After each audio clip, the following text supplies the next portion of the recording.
How do you say it? Viyuela? Louder. Viyuela? Viyuela?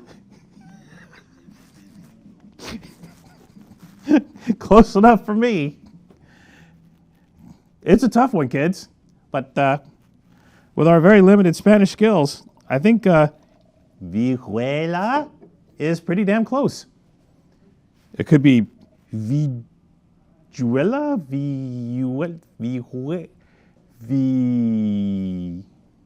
Viyuela. Yes, Viyuela. Long story short, we don't see Ribera del Dueros at this price very often. A lot of you are familiar with Ribera del Duero as an appellation, arguably the second most popular appellation from Spain here in America. But in Spain, Ribera del Duero is kind of the top dog, right? This is kind of like the Napa Valley of Spain, right? This is the area that's closest to Madrid. So if you get off the plane in Madrid, the closest kick-ass wine region you can drive to that's like really serious and awesome is Ribera del Duero. It's about, I don't know, 90 minutes to 2 hours. Matters if you want to stop in Segovia and see the aqueducts and that kind of deal or not, but it is the closest. And because of that, Ribera del Duero also has a little Napa-itis, right? These guys, their caca doesn't stink. You know what I mean? Like, these guys are pricing wines at some pretty absurd levels.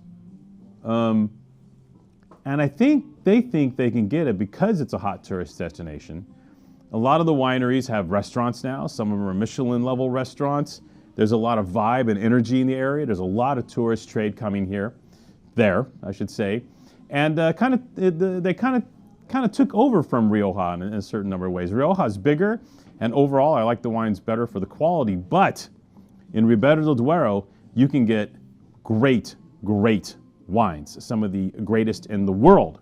Now, because they have this bustling tourist trade and they do very good business and they're very popular within Spain and other areas around Europe, their prices don't really go down all that often. We don't see distressed deals. We don't see closeouts. We don't see, these wines just like disappearing at crazy prices.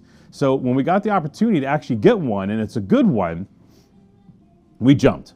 Unfortunately, as with most things for Ribera del Duero, this area is smaller production-wise than Rioja, so we don't have like the 80 billion cases available, et cetera, on this wine.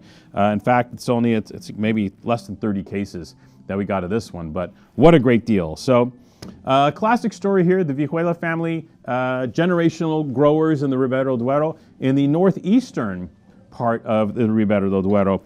And up there you got some elevation. It feels a little cooler up there, and it's the same area kind of near where there's a perennial great Ribera del Duero that we sell all the time called Torre Moron, and their village is like quite Boada, I think is the name of the village, and it's quite close to Torre Moron. And it's a mix of soils up here. You got your limestone, you got your clay, you got your whatever, but capable of making very powerful wines and at elevation. So they have structure, they have acidity, they have some power and some richness at the same time. It's a really great village, and there's a lot of older vineyards there. And the Viyuela family farms a lot of old vines, mature and old vines. So the vast majority of their vineyards are more than 30 years old, with a big chunk of them over 50 years old. And this means you get delicious Tempranillo flavor. Delicious Tempranillo flavor. And this is a different type of Tempranillo. We talked about this before. The Tempranillo in Rioja, it's a slightly different vibe than the Tempranillo in the Ribera del Duero. The clonal selection is slightly different. And here, you get a little more power, you get a little more weight, you get a little more oomph in the Tempranillo here, where in the Tempranillo in the Rioja, you have a little more elegance. And if you go all the way west, the wines get even bigger. You're in Toro, and those Tempranillos, you tasted those before. Those wines are like, ow, damn it, ow, stop it. And the Ribera del Duero kind of splits the difference between Rioja and Toro stylistically. These are cab lovers Tempranillos.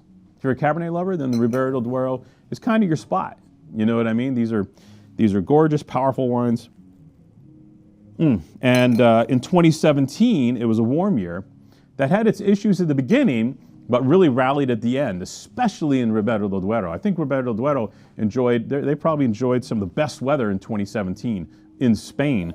So we got a hold of this one from Viyuela, classic Crianza, at least 1 year aging in barrel and 1 year aging in bottle before release. But as you can see, this wine is almost 8 years old, so that is not a problem here. We have some great, great bottle age with this wine.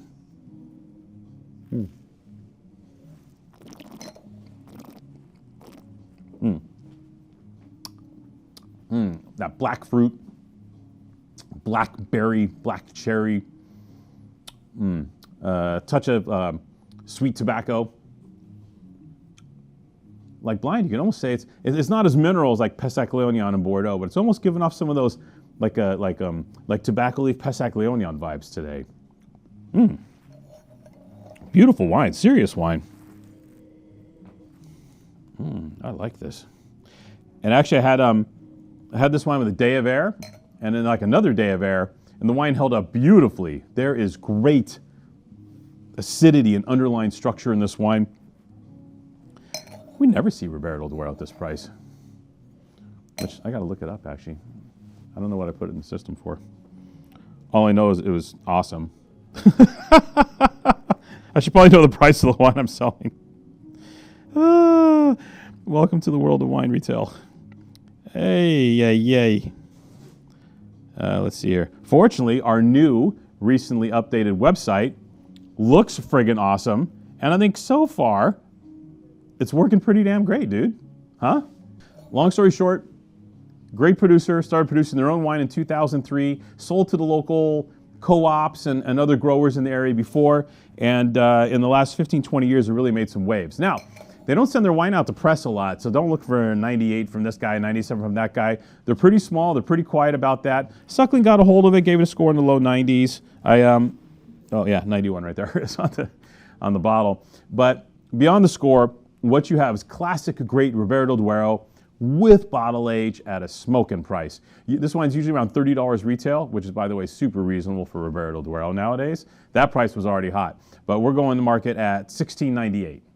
So for 17 bucks, man, this is pretty banging wine.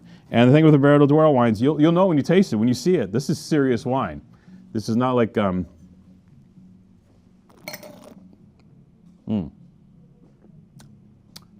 yeah, serious.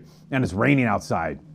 It tastes really good while it's raining outside. This is wintry stuff. This is leg of lamb, dribbling. This is that sort of wine. Absolutely gorgeous. Yeah, less than 30 boxes, 17 bucks. Come and get it.